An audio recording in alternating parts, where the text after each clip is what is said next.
would like to see how Ramanuja could be viewed from the Western perspective.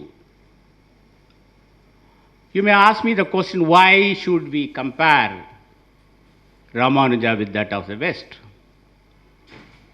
I feel it is necessary for us to tell the West that the philosophy that has been practiced in India is a core philosophy.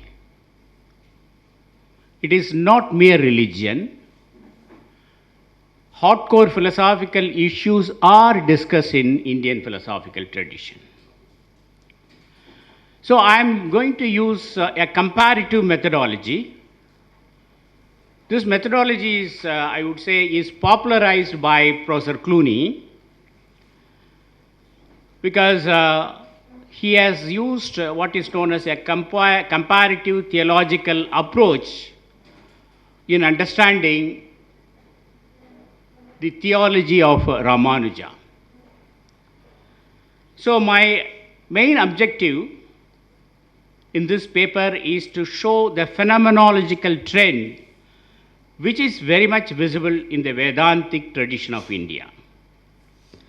Of course, I do not say that what has been said by the West has been anticipated by Indian thinkers. I am just trying to draw some parallels between Indian and Western, and I use this methodology in order to tell our friends, especially from the West, that a philosophical tradition in India is enriched in its own way by using their own methodology, and this has been a practice of many contemporary Indian thinkers like B.K. Matilal, J.N. Mohanty, K.C. Bhattacharya and others.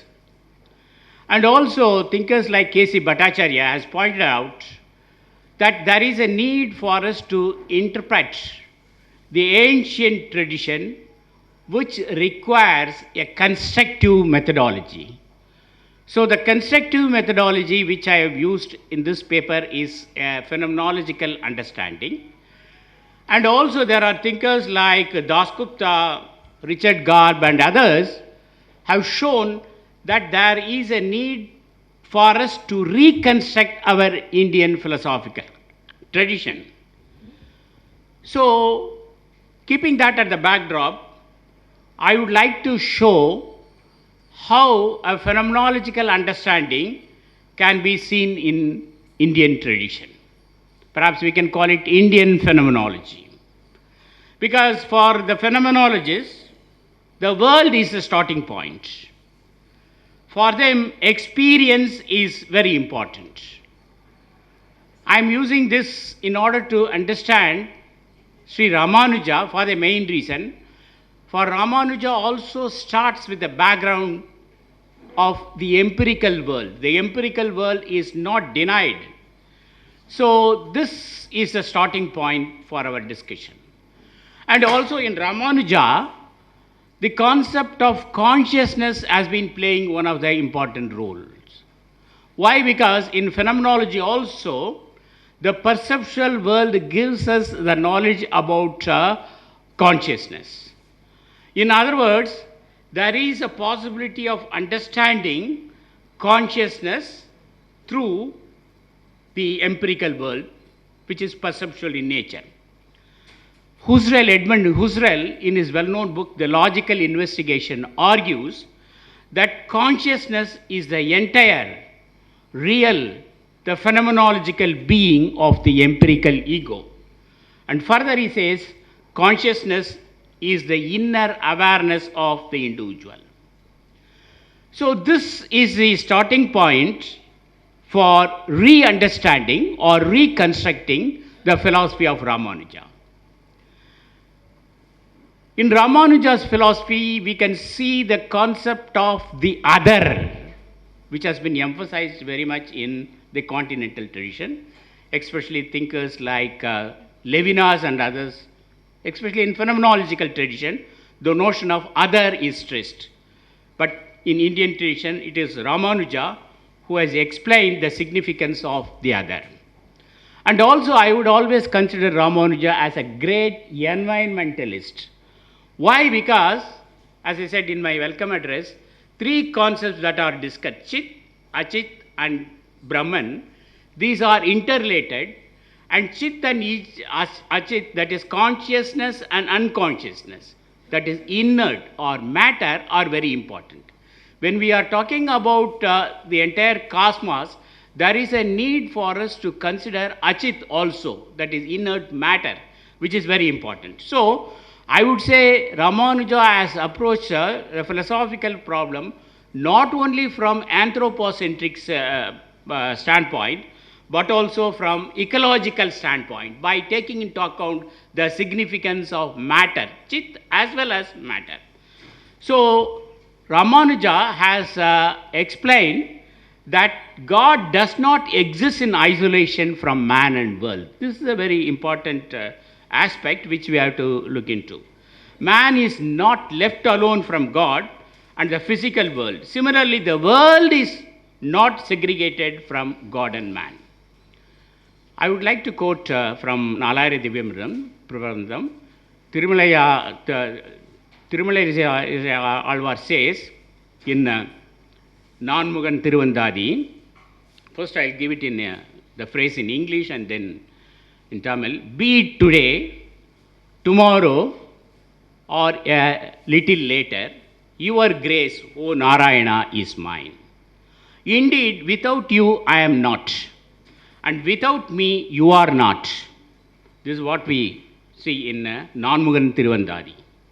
Indraga, Nalaye aga, Inichiridum, Nindraga, Ninnarul Palade, Nandraga, Nanunai Andri Ilain Kandai, Naradane, Ni Annai Andri Ilai. That means you cannot exist without me and I cannot exist without you. So this has got a special significance according to me, because this is what we call the apradak siddhi relation, inner inseparable relation, which is emphasized in Vishishtadvaita philosophy. And also, I feel that in Vishishtadvaita philosophy, we see the organismic unity.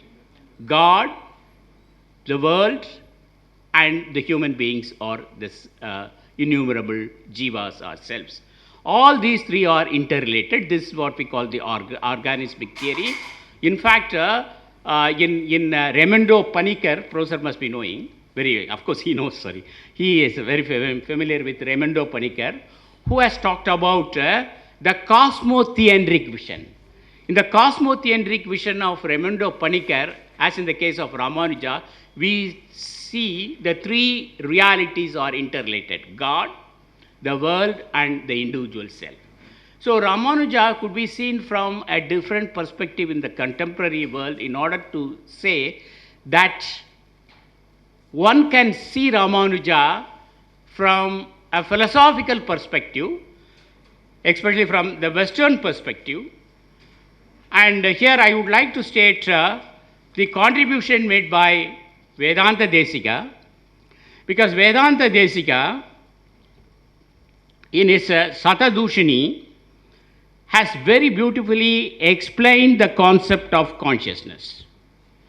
Of course, this work of Vedanta Desika's work has influenced many of the contemporary philosophers, especially the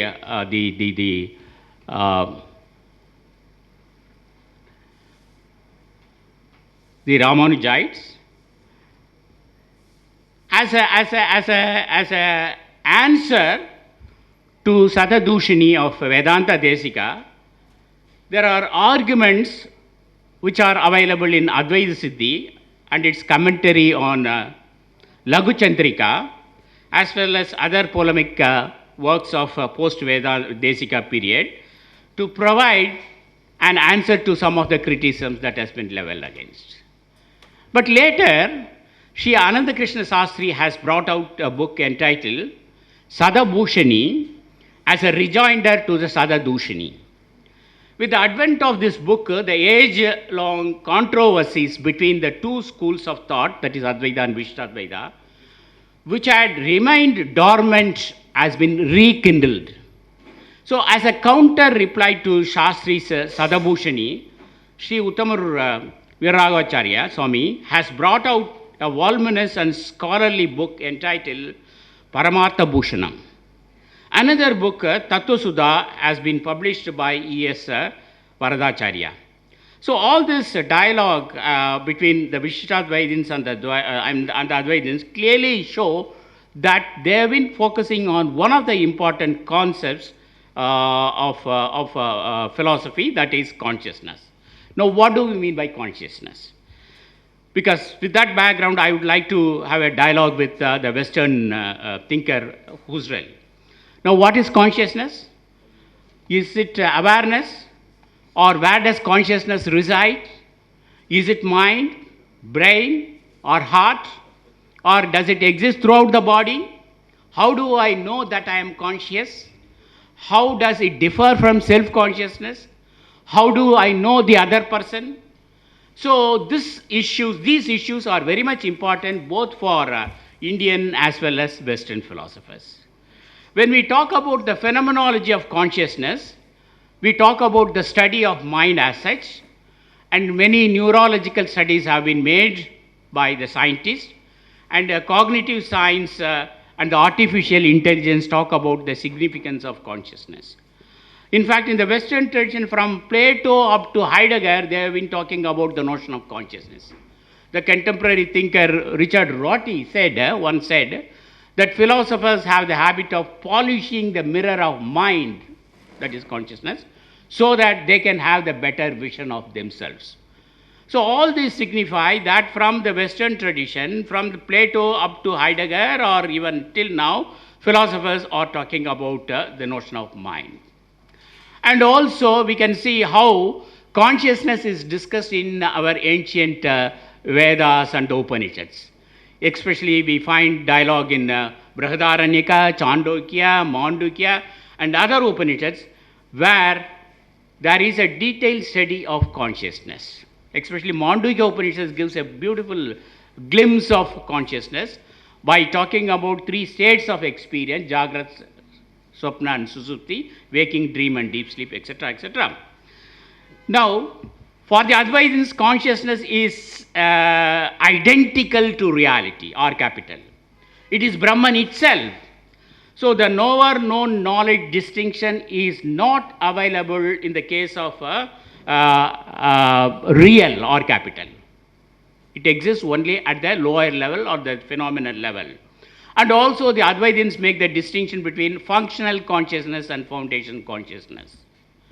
Now, I have a quarrel, I would use the word quarrel, with the Advaitins with regard to the understanding of the notion of consciousness, because I always feel that it is Ramanuja and Vedanta Desika and the followers of the Vishishtadvaita tradition have used the notion of consciousness in a broader perspective.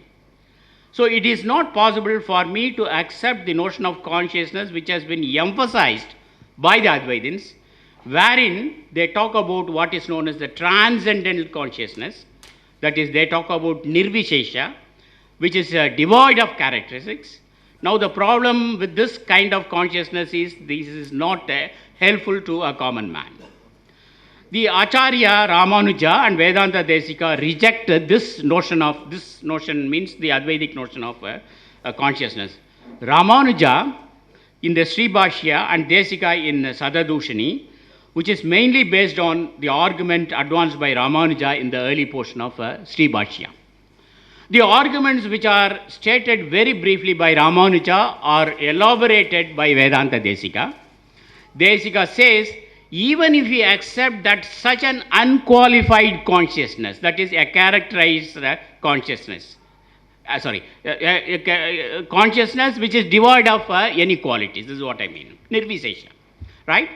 Desika says, even if we accept that such an unqualified consciousness exists, what is Desika is asking for this proof. What is the proof for the existence of such consciousness which you are talking about? If it is said that consciousness itself is a proof, then it is asked, proof of what and to whom? This is a very beautiful discussion which has been emphasized by Swami Vedanta Desika, and the arguments which are put forth by Desika is so clear that it is very difficult for the Advaitin to answer these criticisms. Because it is said, consciousness always manifests itself and is related to subject and object. This is a very important fact which has been emphasized by Ramanuja, and this comes very close to the Husserlian standpoint which we find in the phenomenological tradition. So consciousness, according to Ramanuja and the followers of Ramanuja, is that it is always related to some object or other. Please note that. We cannot think of an objectless consciousness. We cannot think of consciousness which is devoid of objects. But Ramanuja very beautifully says that when we are talking about consciousness, then the subject must be there and also the object must be there. So all states of experience, Ramanuja says, have for their object something that is marked by some characteristic features. Without characteristic features, you cannot explain the nature of consciousness. And this is available in Sri Bhashya 111, wherein it is said, I saw this, in quotes. When I say I saw this, it means some character is involved while talking about or while trying to know something. Similarly, in other states of experience, because we talk about 3 states of experience, consciousness does not manifest itself as indeterminate. The indeterminate consciousness which the Advaitins talk about is problematic, according to Ramanuja. In deep sleep stage, Desika asks the question whether or not there is any experience of that state, because in deep sleep stage, it is said that a person wakes up from the deep sleep, he makes a statement. What is that? I slept well. I slept like a log. I don't know what happened. So, Desika asks this question, in deep sleep stage also, whether or not there is any experience in that state. If there is any experience, assume that there is some experience. It will present itself as qualified by attributes. If there is no experience, what is that manifests itself as indeterminate? So, Vedanta Desika is clearly objecting to this, what is known as indeterminate consciousness. Now, here the Advaitins would give a counter.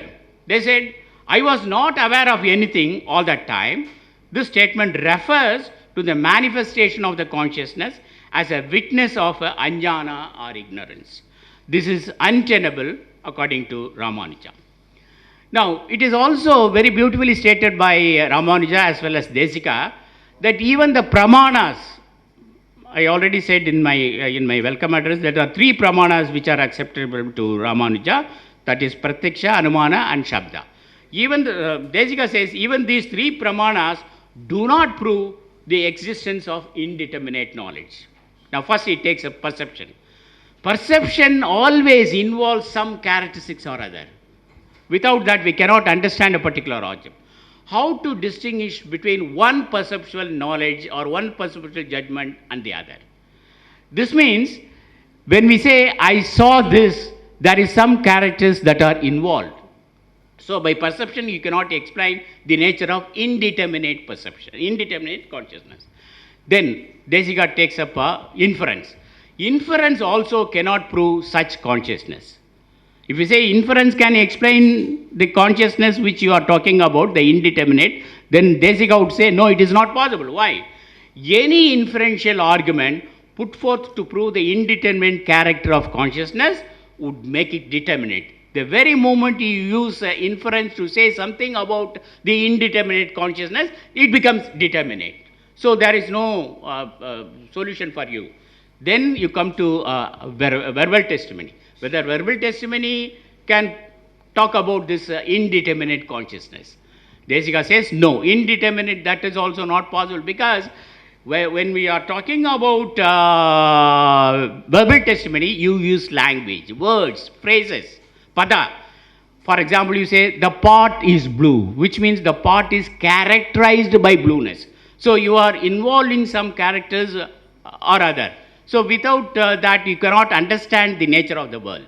So all the three means of knowledge, all the pramanas in short, cannot explain the Advaitins' understanding of indeterminate consciousness.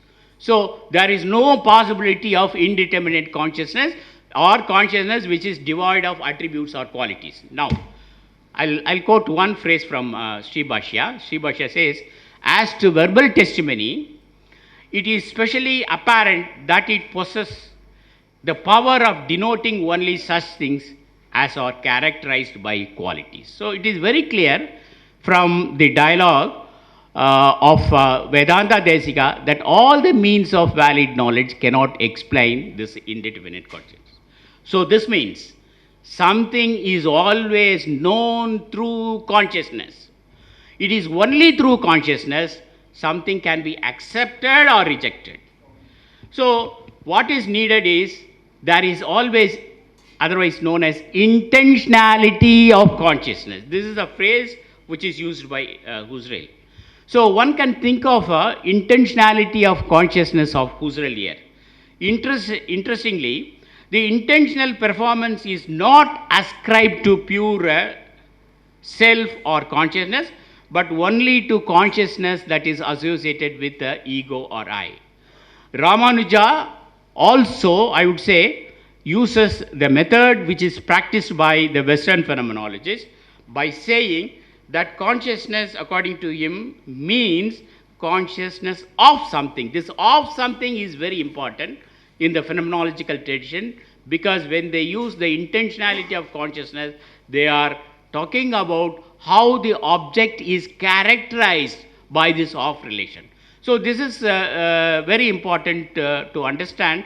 There is nothing called non-intentional consciousness. Consciousness is always intentional or always relational, and this is very much essential in order to understand the supremacy or the existence of the empirical world.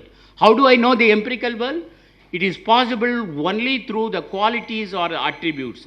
So in short, one can say that this methodology of Ramanuja is very much present in phenomenology or the vice versa.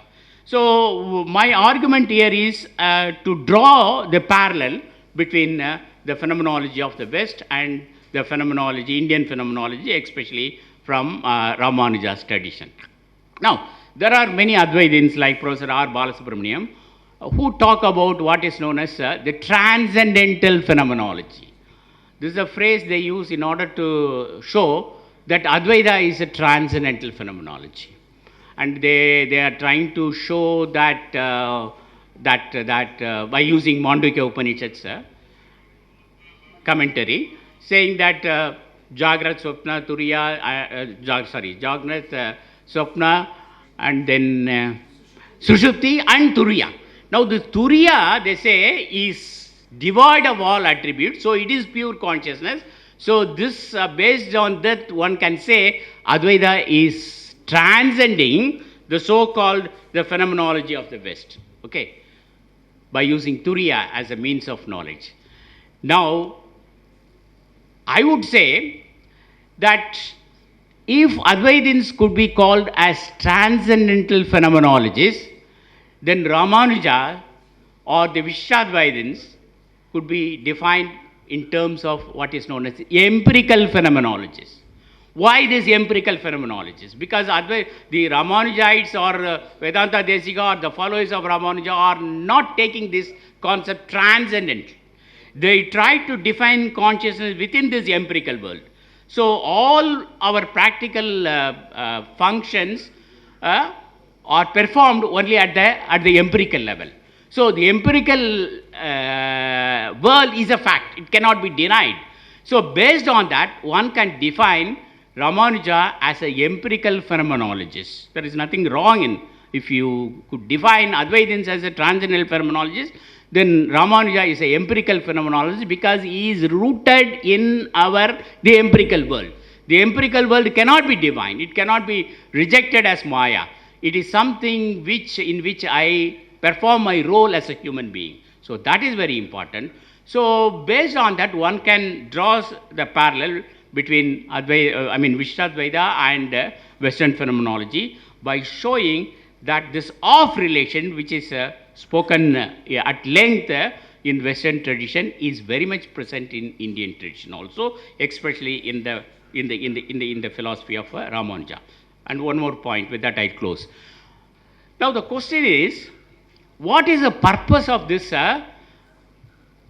transcendental phenomenology? What do we gain by assuming, right, that there is something called pure consciousness? The pure consciousness is not directly helpful to us. So, it is something abstract. It cannot be used for the human being.